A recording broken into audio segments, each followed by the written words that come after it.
Friends, ఈరోజైతే మేము ఇబ్రహీంపట్నంలో ఆల్ఫాకి అయితే వచ్చేసామన్నమాట. అంటే ఇక్కడ అన్ని ఐటమ్స్ దొరుకుతాయి. ఇక్కడ అందరు ఉన్నారు, చాలామంది వస్తారనమాట. అంటే మా అన్నయ్య ఇది మోస్తున్నాడు చూడండి, చిన్న చిన్న పిల్లలు.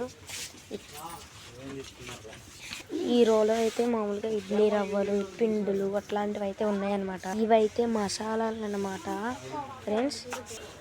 ఇవైతే హనీ డబ్బాలు, ఇంకా 5 స్టార్ చాక్లెట్స్, ఇంకా బాదం పప్పు, ఇవన్నీ ఉన్నాయి ఫ్రెండ్స్. ఇక్కడ మేమైతే ఇవన్నీ తీసుకున్నాం అన్నమాట. ఇంకా తిరుగుతున్నామన్నమాట. ఇక్కడేమో అల్లం, ఇంకా వెల్లుల్లిపాయలు, కొబ్బరికాయలు ఉన్నాయి. ఇవి డైపర్స్ ఉన్నాయన్నమాట. ఇక్కడైతే పూజకు సంబంధించిన సామాను ఇదైతే. ఇంకా మనకి బట్టలు ఉతుక్కోవడానికి ఏవైతే కావాలో అవన్నీ ఇక్కడ ఉన్నాయన్నమాట. ఇవైతే జామ్స్ అన్నమాట.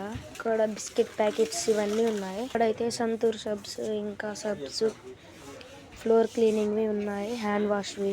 ఇక్కడైతే బ్రషెస్ ఉన్నాయి, పేస్టెస్ కూడా. ఇక్కడ ఇవన్నీ వాష్రూమ్స్ క్లీన్ చేసేవి. కింద షాంపూస్ ఉన్నాయి. ఇక్కడైతే ఆయిల్, ఇంకా పౌడర్స్, ఇంకా కింద ఇవన్నీ ఉన్నాయి. కింద కోన్స్ ఇవన్నీ ఉన్నాయన్నమాట ఫ్రెండ్స్. ఇవైతే పేస్టెస్, ఫేస్కి రాసుకునేది. పైన అయితే ఫాక్స్, ఇవన్నీ సెంట్స్ అన్నమాట. ఓకే ఫ్రెండ్స్, ఇంకా పైన ఇవన్నీ ఉన్నాయి మనకు కావాల్సిన సామాను. Okay friends, bye. మీకు కూడా కావాలంటే ఇబ్రహీంపట్నం కొండపల్లిలో ఉంది, రావండి. Okay bye.